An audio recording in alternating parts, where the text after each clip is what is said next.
గంగాధర మండలం గోపాలరావుపల్లి అనేటువంటి గ్రామంలో గత 2-3 రోజుల నుంచి పలు పత్రికలలో నీరు లేక పంటలు ఎండిపోతున్నాయని చెప్పి చూసిన తర్వాత చాలా హృదయ విదారకంగా అనిపించింది. నిజంగా చాలా బాధ ఉండేది.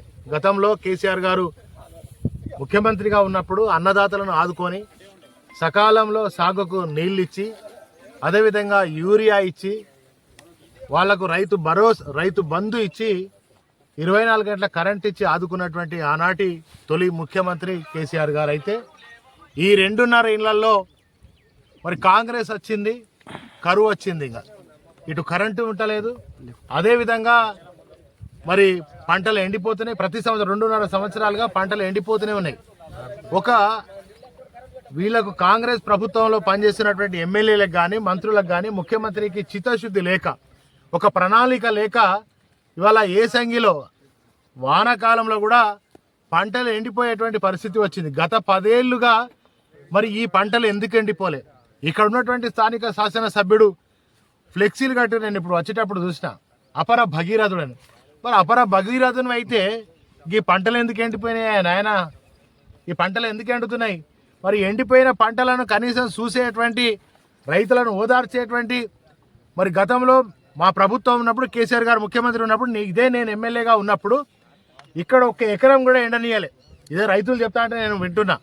1 ఎకరాన్ని కూడా ఎండనీయాలి. ఎందుకంటే మైసమ్మ చెరువు ద్వారా, మరి కొండాపురం మైసమ్మ చెరువు ద్వారా, తిప్పాయపల్లె ద్వారా ఈ గ్రామాలన్నిటి కూడా కాలువల ద్వారా నీళ్ళిచ్చి మరి బ్రహ్మాండంగా 1 ఎకరాన్ని కూడా బీఆర్ఎస్ ప్రభుత్వం ఎండనీయకుండా రైతులకు అండగా ఉంటే, ఇవాళ మరి కాంగ్రెస్ వచ్చిన తర్వాత పంటలన్నీ ఎండిపోతున్నాయి. ఇప్పుడు రివ్యూలో లేడు. ఎందుకంటే మరి రైతు భరోసా మొన్న మున్సిపల్ ఎన్నికల తర్వాత రైతు భరోసా తెల్లారే ఇస్తామని అన్నారు.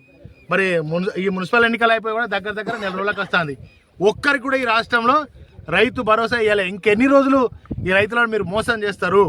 కనుక వెంటనే మరి ఈ ఎమ్మెల్యేకు చాతనైతే లేదా, ఈ ప్రభుత్వానికి చాతనైతే లేదా? మీకు రైతుల ద్రోహ ప్రభుత్వంగా ఇవాళ కాంగ్రెస్ ప్రభుత్వం నిలిచింది. కనుక నారాయణపూర్ ద్వారా ఇవాళ నీటిని విడుదల చేయాలి వెంటనే. ఇక పశువులుగా ఈ యొక్క పశువులు మేపుతా ఉన్నారు. పంట పొలాలలో వాళ్ళు వేసుకున్నటువంటి వరి ఎండిపోయిన తర్వాత పశువులను మేపే దయనీయమైనటువంటి పరిస్థితి వచ్చింది. కనుక నారాయణపూర్ రిజర్వాయర్ ద్వారా వెంటనే కాలువల ద్వారా, ఉపకాలువల ద్వారా నీటిని మరి విడుదల చేసి రైతులను ఆదుకోవాలి.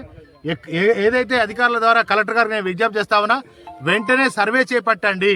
సర్వే చేపట్టి ఎండిపోయిన పంటలకి మరి నష్టపరిహారం 25,000 చొప్పున ఇవ్వాలని చెప్పి డిమాండ్ చేస్తూ, ఇప్పటికైనా తక్షణమే రేపటి వరకు, మరి రేపటి 24 గంటలలో ఒకవేళ మరి నారాయణపూర్ రిజర్వాయర్ ద్వారా రెండు పంపులను ఆన్ చేయకపోతే ఈ కాలువల ద్వారా పంట పొలాలకు మిగిలిన వాటికి, ఇప్పుడు ఎండిపోయినాయి వీటికి నష్టపరిహారం ఇవ్వాలి. అదేవిధంగా మరి మిగతా పంటలను కాపాడుకోవాలి. కనుక ఆ పంటలకు నీళ్ళు ఇచ్చేటువంటి బాధ్యత కాంగ్రెస్ ప్రభుత్వం తీసుకొని వెంటనే ఉన్న పంటలను కాపాడాలి. లేకపోతే రైతుల పక్షాన గంగాధర చౌరస్తాలో బ్రహ్మాండంగా రైతులకు నీళ్ళు ఇచ్చే విధంగా మేము పోరాటం చేస్తామని చెప్పి డిమాండ్ చేస్తాం.